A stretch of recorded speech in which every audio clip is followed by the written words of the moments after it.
نہیں ہے، وہ جاہل نہیں ہے، وہ کمزور نہیں ہے۔ تو جب وہ ہر شے پر قادر ہے تو وہ ہر شے کو دینے پر بھی قادر ہے، ہر شے کو دینے پر بھی قادر ہے۔ اب مسئلہ آ جاتا ہے ادھر سے، اب لینے والے کے لیے بھی یہ بھی فلسفے ہی کا قانون ہے، اور یہ قانون کلی ہے، استثناء بردار نہیں ہے۔ قانون کلی یہ ہے کہ لینے والے کے لیے بھی پوری لیاقت ہونی چاہیے، پوری استعداد ہونی چاہیے۔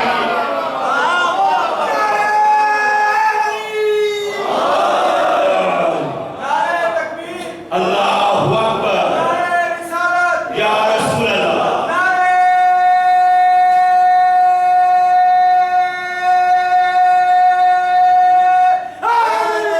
یا علی سلامت رہے۔ میں اس کڑی کے مطابق پڑھ رہا ہوں کیونکہ وہ بھی وہاں رکی ہے، میں بھی وہیں رکا ہوں۔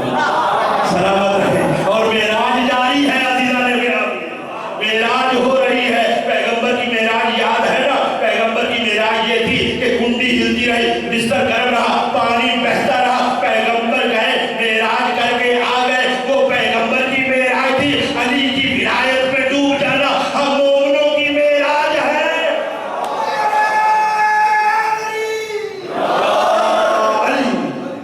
تو عزیزان گرامی، یہ فلسفے کا قاعدہ کلی ہے کہ لینے والا اگر صاحب صلاحیت ہے، وہ استعداد رکھتا ہے، وہ لیاقت رکھتا ہے، تو پھر دینے والا بھی جس طرح سے اس کا نتیجہ ہونا ضروری ہوتا ہے، کیونکہ یہ علت و معلول کا ایک ایسا فلسفہ کا قانون ہے جو تخصیص بردار نہیں ہے کہ دینے والا وہ قادر مدرک ہو اور لینے والا ظرف قابل ہو، تو فیض کا ہونا یقینی ہے۔ تو پیغمبر سے بڑھ کر کوئی ظرف نہیں تھا، اللہ سے بڑھ کر کوئی دینے والا نہیں تھا، تو جو کچھ اللہ کے پاس تھا اس نے سب کچھ ان کو دیا۔ جو کچھ ان کے پاس تھا، پھر مشکل بات میں آ گئے کہ دنیا پھر سوچے گی کہ اگر سب کچھ ان کو دے دیا تو پھر اللہ کے پاس کیا بچا؟ پھر اللہ کے پاس کیا بچا؟